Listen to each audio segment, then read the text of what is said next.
मैं अपने सभी ज्योतिष प्रेमियों के सामने एक नया महत्वपूर्ण विषय ला रहा हूँ, जिसकी बहुत चर्चा होती है और जिसके कारण सभी लोग बहुत अधिक परेशानी का भी अनुभव करते हैं और उसके निराकरण के, उसके उपाय के लिए जगह जगह जाकर के उसके रास्ते पूछते हैं और उनको कभी कभी इतना बढ़ा चढ़ा के भी जानकारी दी जाती है कि वो घबरा जाते हैं। तो मैं यहाँ पर आपको पितृदोष की बात कह रहा हूँ। इसे पितृऋण भी कहा जाता है। यह अत्यंत महत्वपूर्ण दोष तो है ही, लेकिन इसका कुंडली में आकलन करना विद्वान ज्योतिषी के वश की ही बात है। अब मैं यहाँ आकलन करने के पूरे तरीके तो बता पाना संभव नहीं है, लेकिन आपको ये जानकारी देने जा रहा हूँ कि यह दोष क्यों उत्पन्न होता है। मित्रों, यह दोष जब उत्पन्न होता है जब हमारे किसी पूर्वज ने अनेक क्षेत्रों में कोई बहुत बड़े आपराधिक कार्य किए हों, तो उसकी वंशावली में आने वाली पीढ़ियों में से कोई न कोई उसको भोगता है। ऐसा क्यों होता है? इसके पीछे सीधा सिद्धांत है कि उसने जो भी अपने आपराधिक कार्यों से जो भी अर्जन किया, उसका भोग तो उसकी आने वाली पीढ़ियां ही करेंगी, तो उसके दंड का भुगतान भी उन्हीं को करना पड़ेगा। इसके पीछे ये रहस्य है।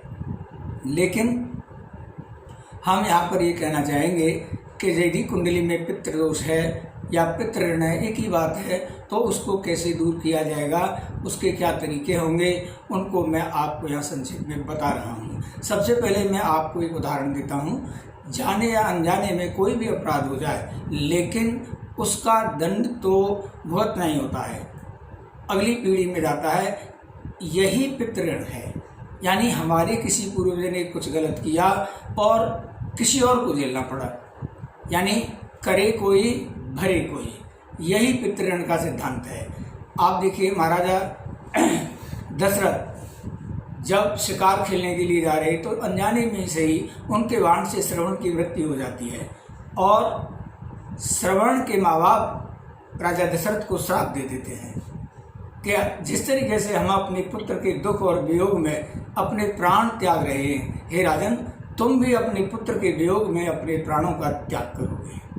अब देखिए, आगे जाकर के बहुत से लोग कहते हैं कि वशिष्ठ से ज्ञानी ऋषि ने बहुत मुहूर्त निकाल करके भगवान राम का विवाह का मुहूर्त निकाला था, लेकिन वो ये भूल जाते हैं कि उसके पीछे उनके पिता राजा दशरथ का श्राप काम कर रहा था। शादी के विवाह के बाद कैकेयी द्वारा वरदान मांग लेने पर राम को 14 साल के लिए वनवास के लिए जाना पड़ा, जिसकी वेदना ने राजा दशरथ का अंत कर दिया।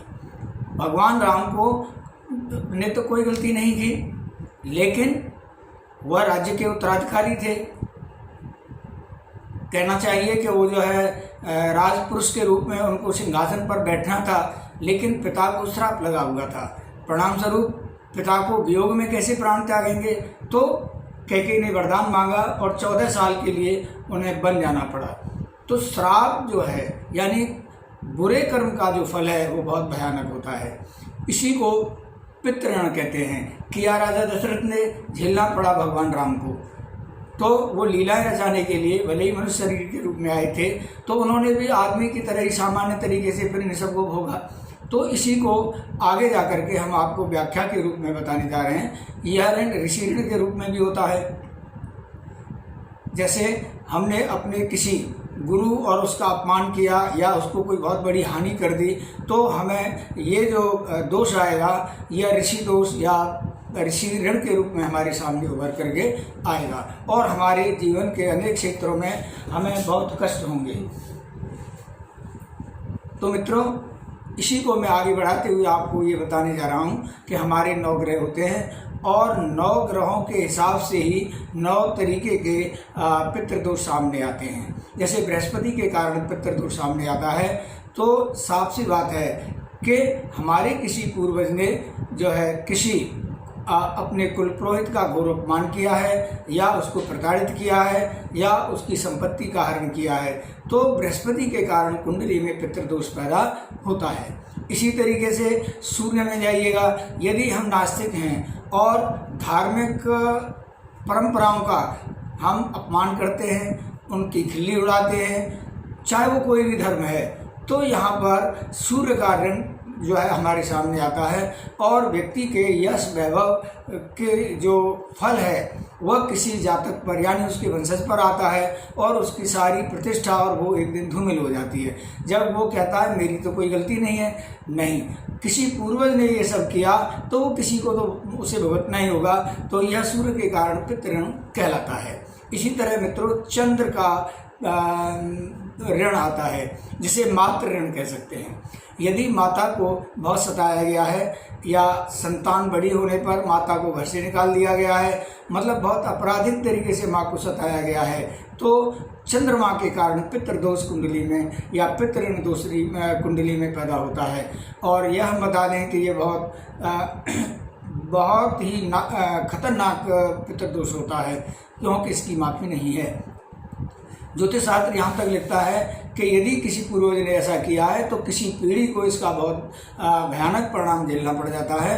और उस परिणाम में यदि कोई मदद भी करता है तो मदद करने वाला भी चपेट में आ जाता है। क्यों कि माता को कष्ट देना बहुत बड़ा पितृदोष, बहुत बड़ा पितृऋण यानी मातृ ऋण होता है किसी वंशज पर जा करके।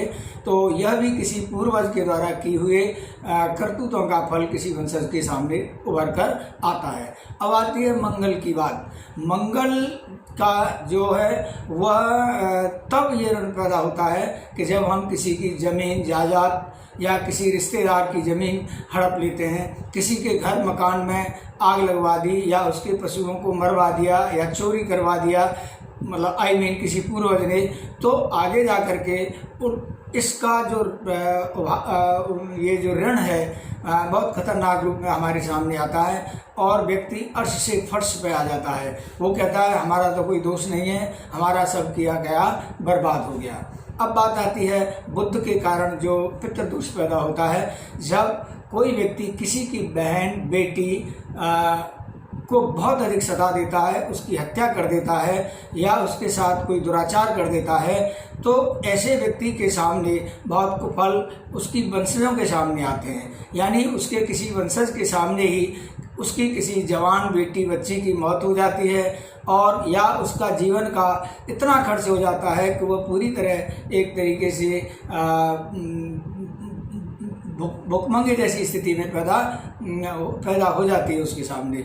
तो यह इस तरह का एक बहुत ही बड़ा पितृऋण हो जाता है जो हमारे किसी पूर्वज के किए का फल कोई वंशज झेल रहा होता है।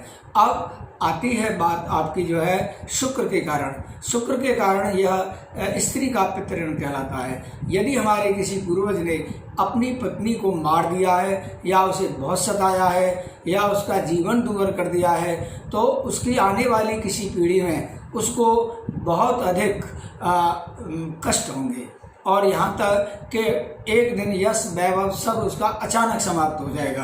तो वो ये कहेगा कि मैंने तो कुछ किया नहीं, लेकिन नहीं, उनके किसी पूर्वज ने ऐसा किया जिसका दंड पितृऋण के रूप में या पितृदोष के रूप में उसके सामने आया। अगला होता है जालमाना ऋण यानी शनि के कारण।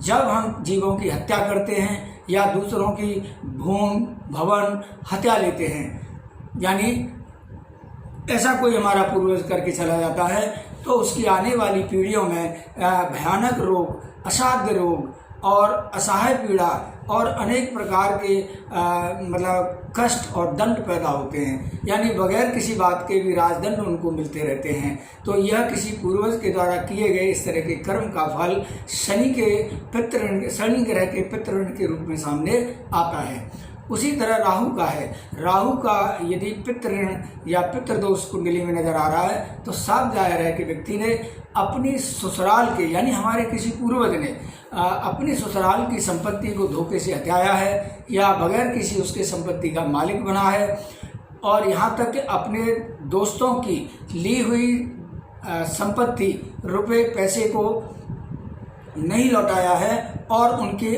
बाद में हत्या तक कर दी गई है। तो उस व्यक्ति की अगली पीढ़ियों में किसी के सामने घोर राजदंड, अपाहिज होना, अनेक प्रकार के इस तरह के कुफल सामने आएंगे, जबकि उस जातक की कोई गलती नहीं है, गलती तो पूर्वज करके गए। इसी तरीके का एक आध्यात्मिक पितृ ऋण है, जिसमें व्यक्ति बदनीयती, बदचलन, कुत्तों की हत्या करना, संत फकीरों का अपमान करता है, तो हमारा कोई पूर्वज तो किसी वंशज के ऊपर यह केतु के द्वारा पितृऋण के रूप में, पितृदोष के रूप में उभरता है। यह बहुत आध्यात्मिक ऋण है और इससे उभर पाना लगभग असंभव होता है। इसका एक ही है कि जिन चीज़ों को उसने सताया है उनके लिए बहुत अधिक वह त्याग करे तो उसका शमन हो पाएगा।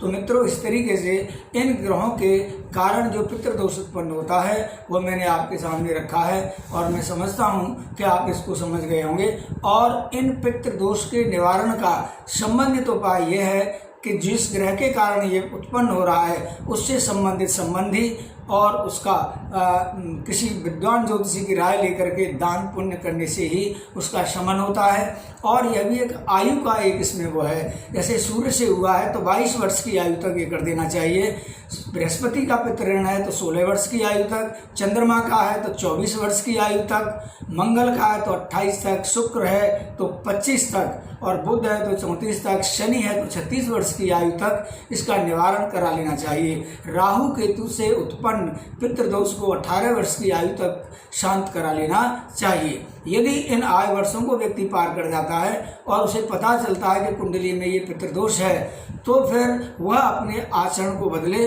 और इनसे संबंधित ग्रहों की चीज़ों को दान पुण्य करके अपने कुल गुरु से पूछ करके इन सब की शमन और शांति का उपाय करें। मैं यहीं पर अपने इस वीडियो को विराम देता हूं। उम्मीद करता हूं कि आपकी समझ में आया होगा। कृपया मेरे वीडियो को शेयर, लाइक और सब्सक्राइब करना न भूलें। जय श्री कृष्ण।